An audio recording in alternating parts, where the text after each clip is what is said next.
Okay, so it's already been a few weeks since the release of chapters 39 and 40, so I think that it's finally time that we talk about some of the stuff that was revealed in these chapters. But instead of immediately diving straight into heavy spoiler category like the Enikk stuff or the things revealed about the commander, I decided to first focus on something that we've all been waiting for ever since the end of chapter 24, which is of course the introduction of the Enikk models. Now, I assume that everyone knows that near the end of chapter 24, Enikk proposed a plan to Birmingham to bolster their expenses by creating 2 Nikkes that she herself would personally design and operate. And in chapter 39, we were finally introduced to Endless and Eternity, the 2 Nikkes that Enikk herself designed to deal with anything and everything that could pose a threat to the Ark. But when Enikk proposed this plan to Birmingham, I was under the assumption that the Enikk models are only going to be used to deal with Raptors, Heretics, and maybe even Dorothy if she ever does anything that could threaten the Ark. But apparently not, because it turns out that Heretics and Schizophrenic Pilgrims aren't the only potential threats that the Enikk models are designed to deal with. Because that list includes humans as well, or more specifically, humans that live in the Outer Rim.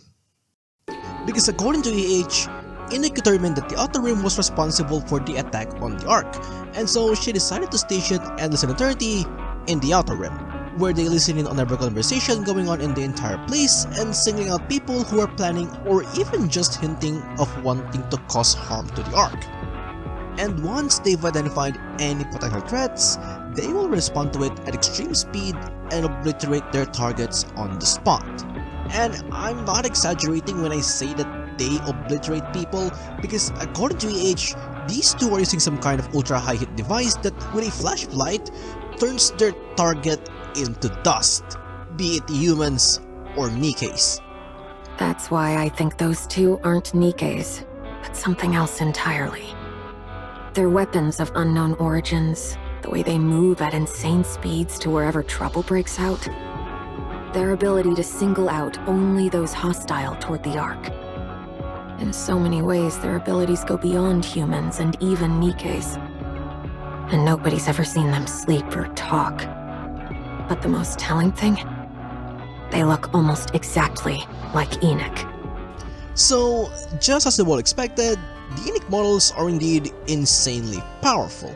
In fact, according to Exotic, it didn't even take Endless and Eternity a whole week to wipe out most of Heavenly Ascension. And the only reason why some survived is because managed to convince them to lay down their arms and never talk about causing harm to the Ark ever again. So yeah, they've managed to accomplish the thing that Privity and the First Squad has been trying to do for who knows how long, in less than a week. So imagine if the real reason why Privity is allowed to spend more time working at the maid cafe is because the Enikk models already did her job for her. It's because AI basically stole her job. Anyway, it's not really hard to understand why Enikk came to the conclusion that the Outer Rim is a potential threat to the Ark. After all, Crow did succeed on blowing a hole on the Dome of Eternity. Now, you can argue that Crow doesn't represent the entirety of the Outer Rim, to which I agree, but I don't think that Enikk cares. Because remember, in the eyes of an all-powerful AI, humanity is just a statistic.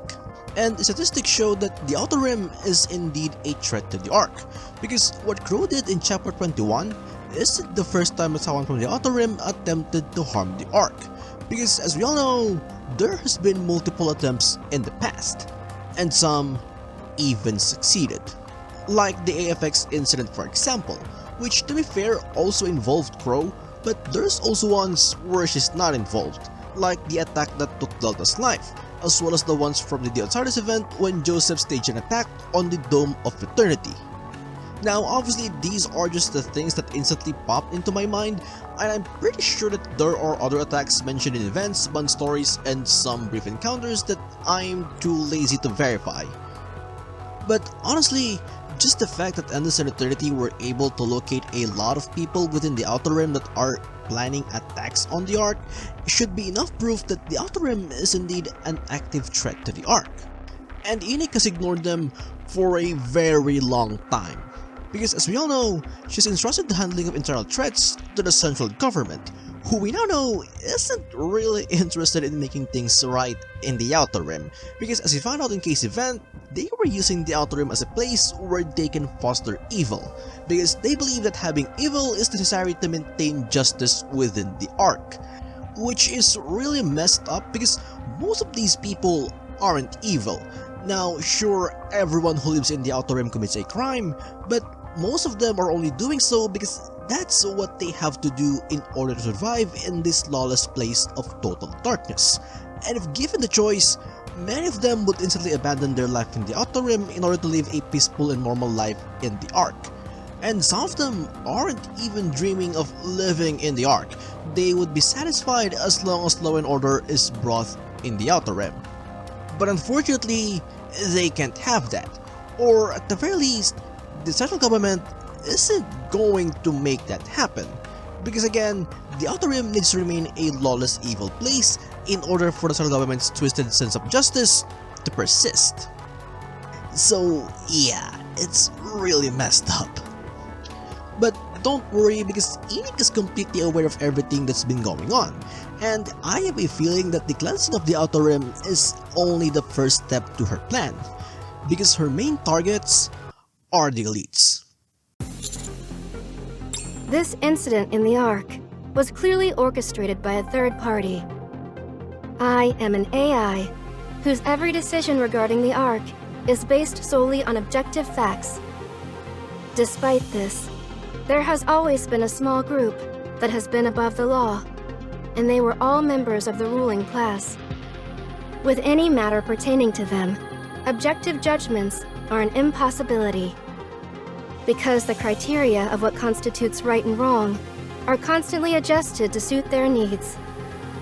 If this continues, there is nothing preventing a similar incident from occurring again. Should that come to pass, the fallout would be catastrophic. My primary objective is to protect the Ark. I realize that my slavish dedication to the rules set forth in the Ark has hitherto proven a major hindrance. It is for this reason that henceforth I will proceed according to my own judgment.